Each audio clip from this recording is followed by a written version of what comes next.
and we are here at the National Urban League 100-year celebration, the Centennial celebration of the National Urban League Conference here at the Washington Convention Center, Washington, D.C.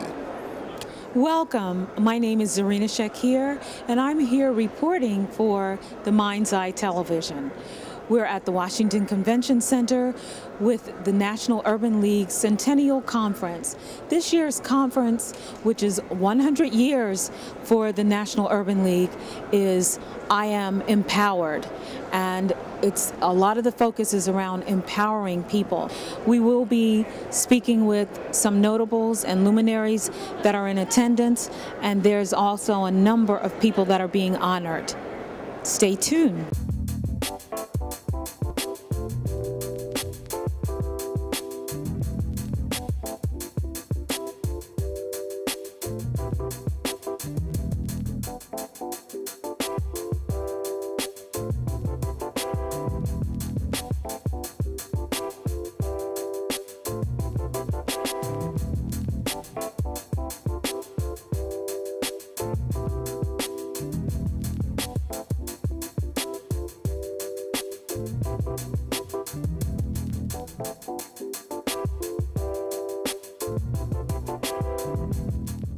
Welcome. My name is Zarinah Shakir, and this is the Mind's Eye Television, and we have Shani Jamila, who is going to tell us a little bit about herself and the program that she does here in Washington, D.C., and also why she's here at the National Urban League Centennial Conference. Hi, how are you? Great. Well, I'm happy to be here at the conference. I'm just getting here, and I've already seen a number of people who I've gotten a chance to just give hugs to or say hello to I haven't seen in a while. So one of the things that I really appreciate about the space is that it really becomes a gathering space of sorts for people who are committed to the uplift of our communities. I appreciate the empowerment seminars, and I also appreciate the opportunities that people have to be able to speak. There's so many critical issues that we have going on in the community, and anytime people are coming together looking for solutions, I'm in support of that. Well, let me ask you a little bit about your own program, which I would say somehow overlaps with what the National Urban League is about, or what they're supposed to be about. My particular show is called Black Academics. When it originally started, there were 3 of us who were all co-hosting, and we were all in graduate school, and we were all, working on issues that really impacted the Black community. And so, the Black Academics was kind of a joke amongst us. It made us smile. It fit the approach of the program, and so that's what we stuck with. Have you found that hip hop, and I think it kind of sprung out of some rap and took a certain level, I'd say, of intellect, as opposed to maybe some of the rap that we hear on some of the commercial stations. I noticed that your show integrates music with your public affairs.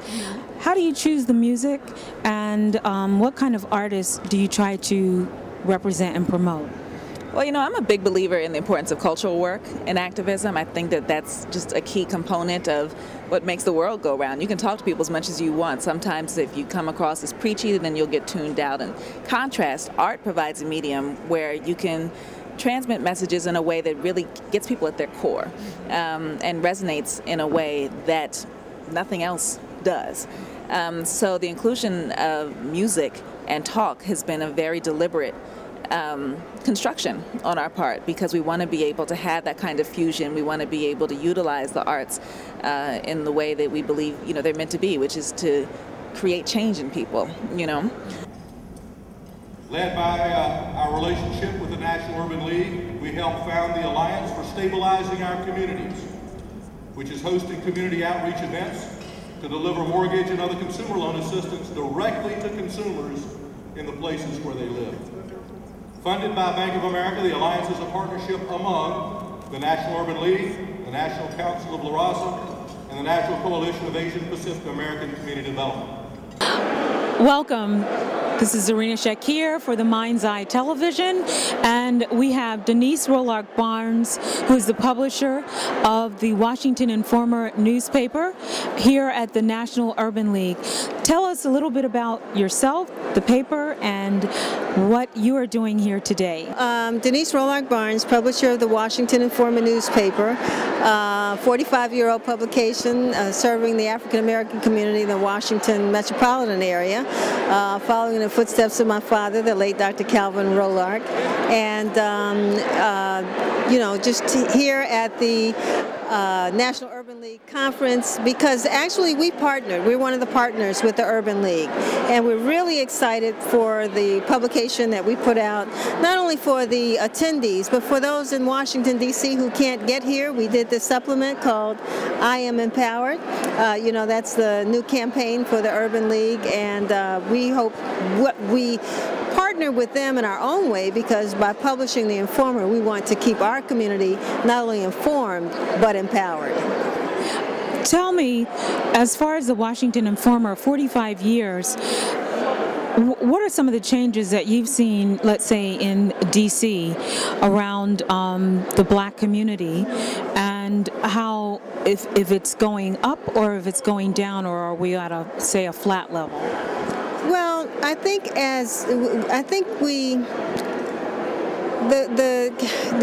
black community in the district is in transition.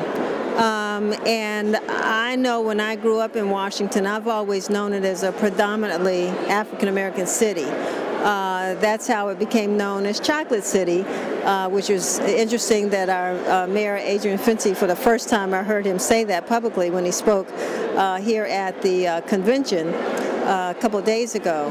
But we are now, our population is dwindling, the African American community. We have a high number of people who are unemployed, living in poverty, and our black middle class in the district has primarily moved outside of the city. So we're losing a lot of our middle class, which is a lot different than the community that I grew up in.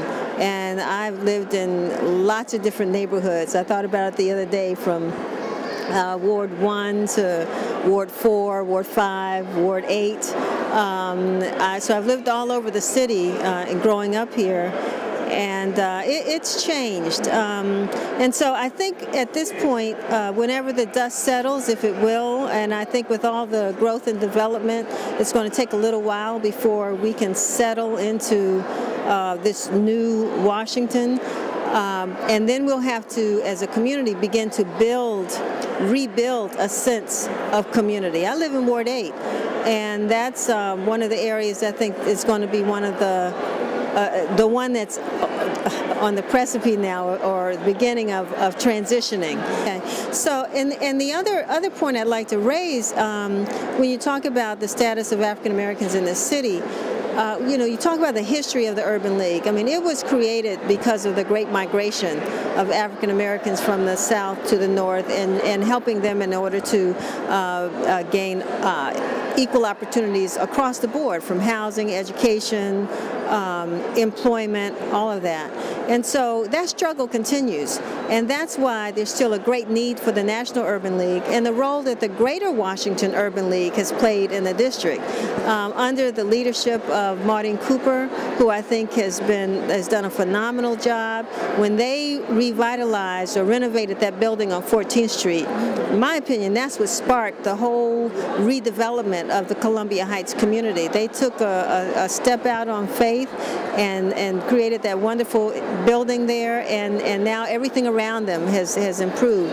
But not only that, when you talk about opportunities or services for seniors, for our young people, from education programs, early childhood education programs, job training, health and wellness, financial literacy, helping people to learn how to buy a home.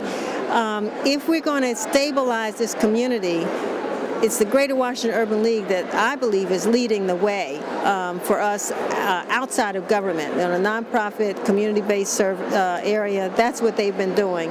And so we're going to be more reliant on them and their services, and that's why it's good to have this celebration, to remind people about how these institutions, why they need to survive and why we need to support them.